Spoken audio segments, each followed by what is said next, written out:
Hi, everybody, and welcome to Connect In. Connect In is a weekly broadcast of conversations about how to get out of your head and back into your heart. And sometimes I'm doing these in the strangest places, like I'm camping right now. But I think this is important because connecting in isn't always at the right, absolutely perfect time in life. Right? Connecting in is how do you keep your blank together when you are in all different kinds of situations?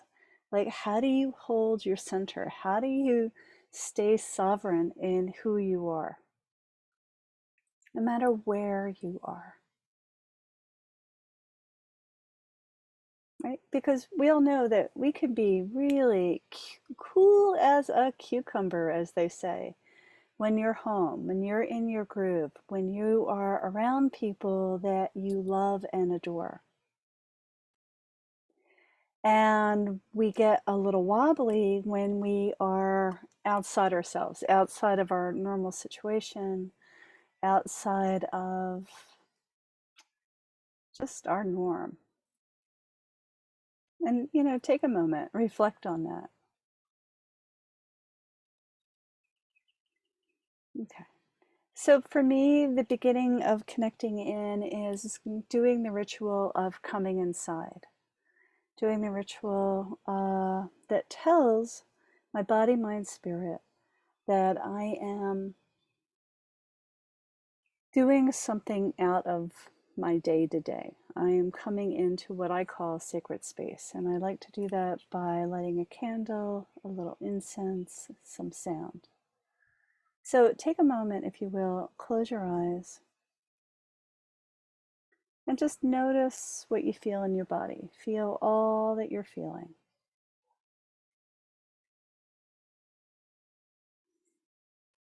Now you can imagine that you have a candle, and you can go ahead and imagine that candle being lit, because that's a really beautiful key for your body to know where you're going with this, that you're coming back into sacred space.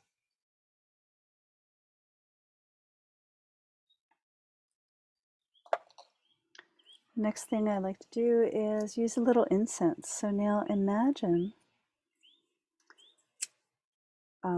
what it smells like to have a little incense going. Smell some essential oils or flowers. Again, these are all rituals for me that let me know I'm coming out of my twirly head and setting some time to come inside to my body and to connect into what my heart holds important.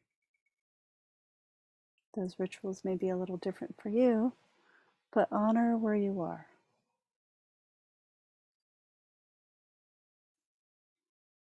The next thing I like to do is a little sound.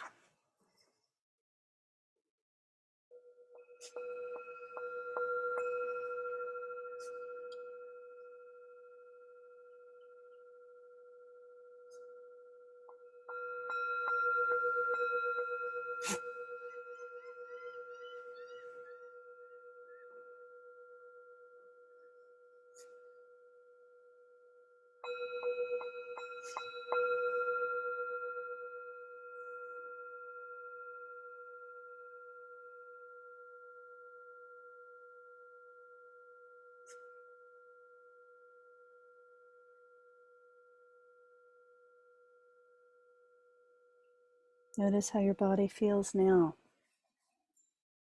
Do you feel a little heavier, a little softer, a little bit more inside yourself?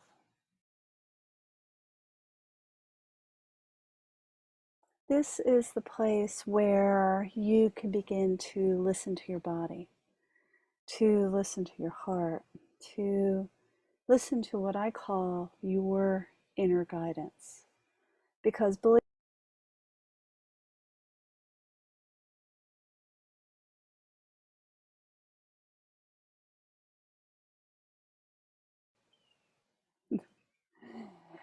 because this beautiful brain of ours isn't always the thing that runs the show. So it's super important to find ways to connect into your inner guidance. Some people call our inner guidance our intuition, and that is a very specific part of finding your heart's yes, a very specific part about connecting in. But I also believe that intuition is better when it's more cultivated. And cultivated is, for me, in a way to be your brightest best self, is to use your body and your heart as your inner compass, right? And the simplest way to do that is to first acknowledge all the feelings and sensations in your body. First, you got to come back into your body to connect into your heart. And believe it or not, most of us don't live in our bodies. And that's the full expression of like, you know, being in our head, getting off centered, um, being wobbly when we are out of our normal situations. So for all of you that all of you that are watching, like take a moment and think about where you feel solid, where you feel unshakable, where you feel like you can speak your truth and be really connected in to your kind of internal guidance. Just feel what that feels like, right? That's truth. That is your internal guidance system right there. Now, feel about all the other times where you're not like that. Okay, so like for me, I'm really an introvert. And so for me to go to a party is like, I am chatty. I get my words all confused. I get really anxious and nervous. And I am not my best, brightest self. And let me back that up a little bit. There is the socially acceptable, hi, I'm Damini, right? And we all have that, right?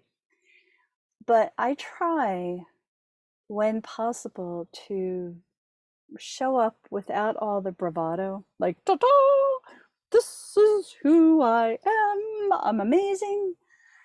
But to meet people in from my heart.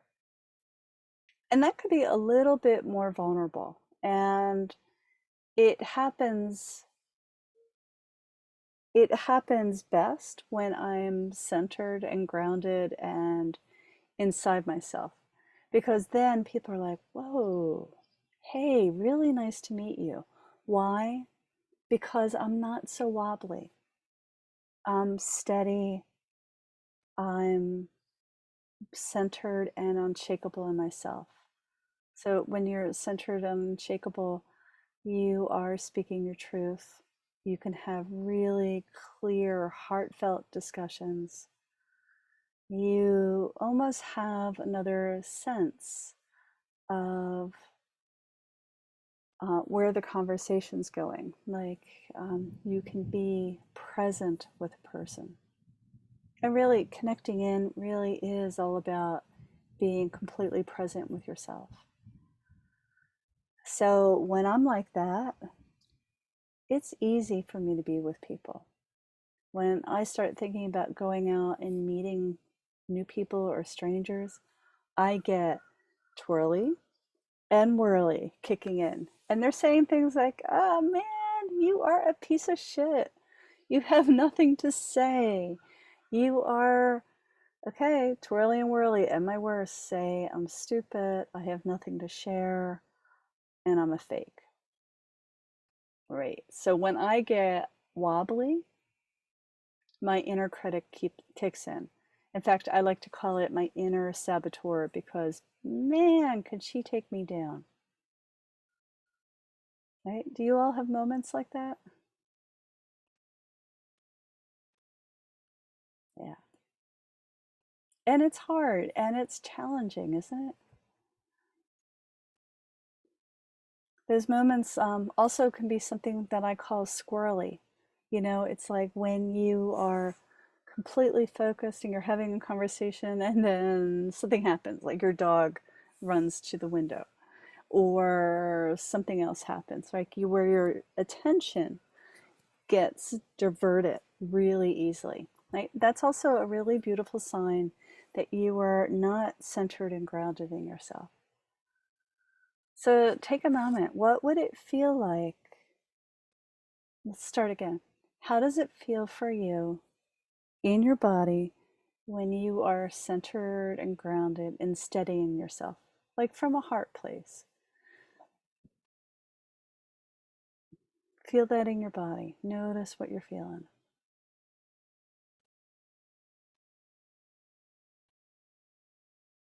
Okay.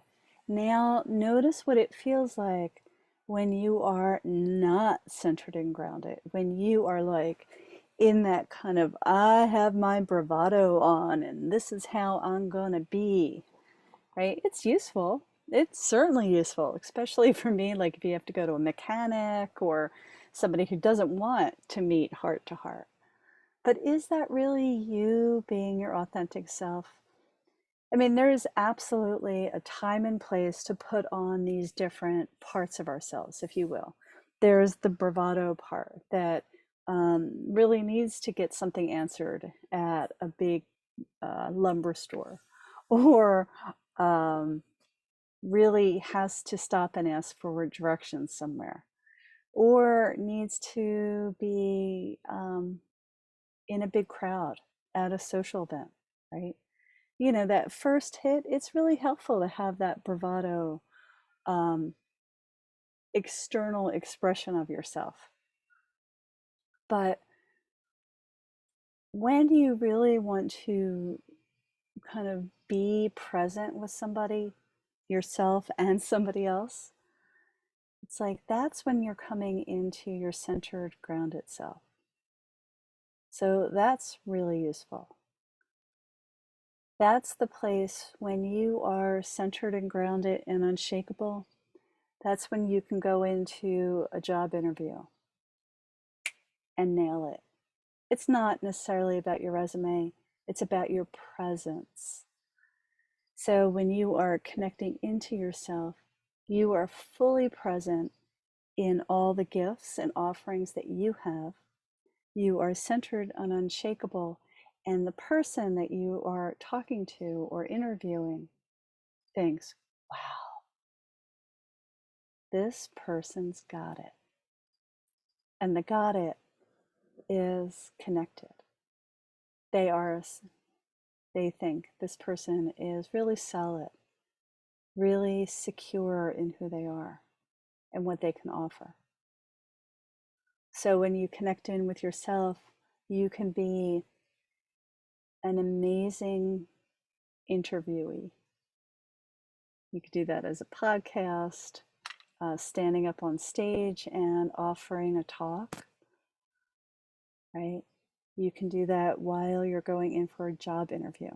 This is when you are centered and grounded. You are unshakable, and everybody wants to be in your presence. The bravado, that's the fun. That is fun, but not long withstanding. Like you can't do that forever because the truth is you'll just burn out. In Taoism, they talk about original nature, and then they talk about, I guess, not original nature, a facade, if you will.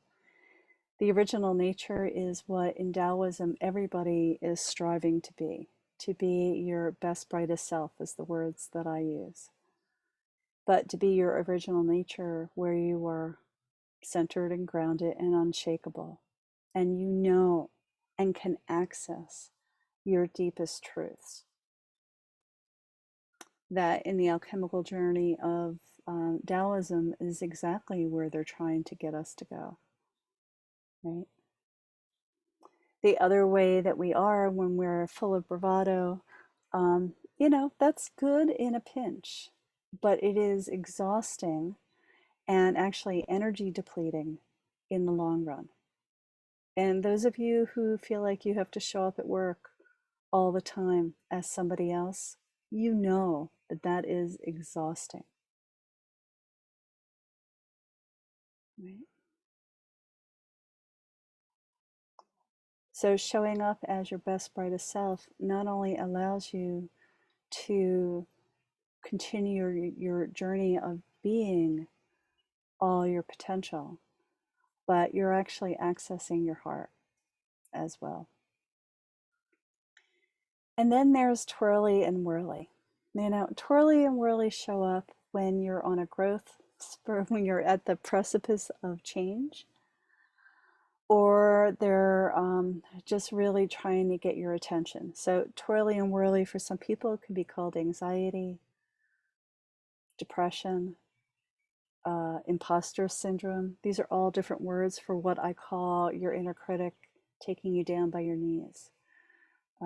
A friend of mine calls them twirly and whirly, which I really like because sometimes your mind just can't stop enough for you to access your truth. So you're kind of bouncing around. And when you're like that, you're like, you can't focus at all. And you know what that's like. You're just like, squirrel, squirrel, squirrel, squirrel. Oh, let me do this, and let me do this, and let me do this, and let me do this. But you don't settle into anything. Settling into something is being grounded and centered and connecting in with your heart. So, why is this all important? Why connect into your heart? So, I believe that our body is the container. You ever saw a compass where it has that really beautiful little box and then the arrow goes around inside it? The body is the container and the heart is the compass. So when you are centered and grounded and connected with your truth, then you are being led by your heart. When you're being led by your heart, life flows for you. When you're being led by your mind for more than a couple minutes, life feels like you're pushing a boulder up the hill, right? So, how many of you feel like you're pushing a boulder up the hill all the time? Mm-hmm. Yes, yes, yes. Great. All right. Now think about those of you who feel like you're pushing a boulder up the hill. Take a moment, breathe into your belly, feel your feet on the ground, and say to yourself, my biggest dream and desire is, and take the very first thing that comes. Right? That's how your heart speaks to you. So, what would it feel like if you moved your life towards that desire? Now, I know that your mind just kicked in and said, but that makes no sense. That's impossible. Blah, blah, blah, blah, blah, blah, blah, blah, blah, blah. Okay, that's your mind. I'm asking you to come back in, connect into what your heart holds essential, and just be in that space for a while. What happens if you were to live a life that was guided by your heart? That's why it's important to connect in. So I would love to know in the comments or just go ahead and direct message me. What is it?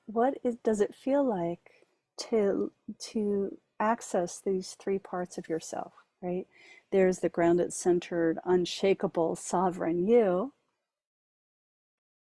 There is the bravado you or the facade you that's useful in moments.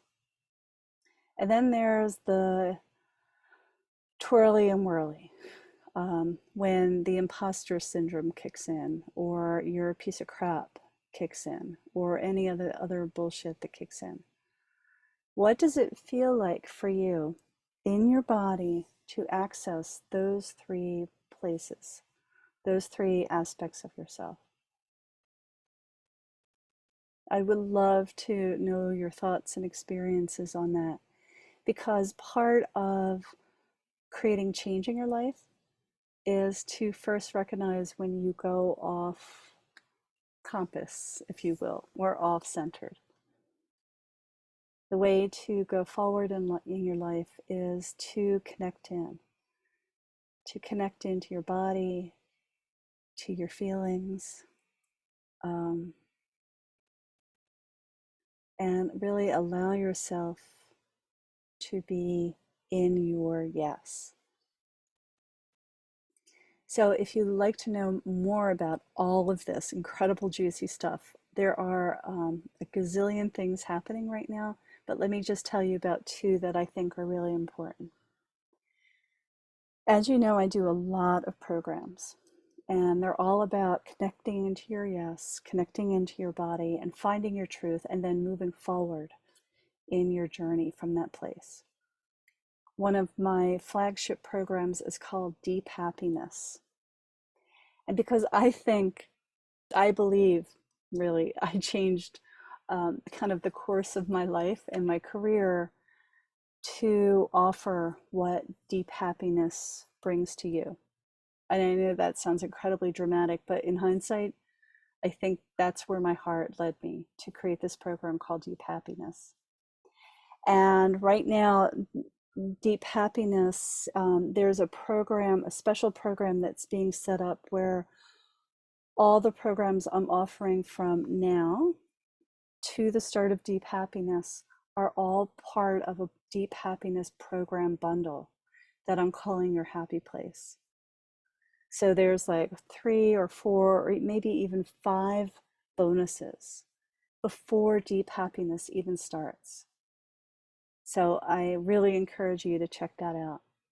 The other thing that I find that my heart led me to is to create a Facebook group called Shine On. It's the Shine On community page. And that is a community where we're all supporting each other energetically and through some posts where we're all supporting ourselves to be our brightest best selves. So these are 2 major ways that you can connect with yourself, with myself, and the community. So reach out if you have any thoughts, ahas about these moments. Reach out what it feels like to touch into those 3 aspects of yourself. Reach out if you feel this desire to live a deeply happy life. Not for 30 seconds, not for a day, but for your life. And I would love to tell you all about it. So I hope you have a beautiful day. Remember, breath, belly, feet, get centered. And that's where you can know. That's how you can connect in to what your heart holds essential. See you next week.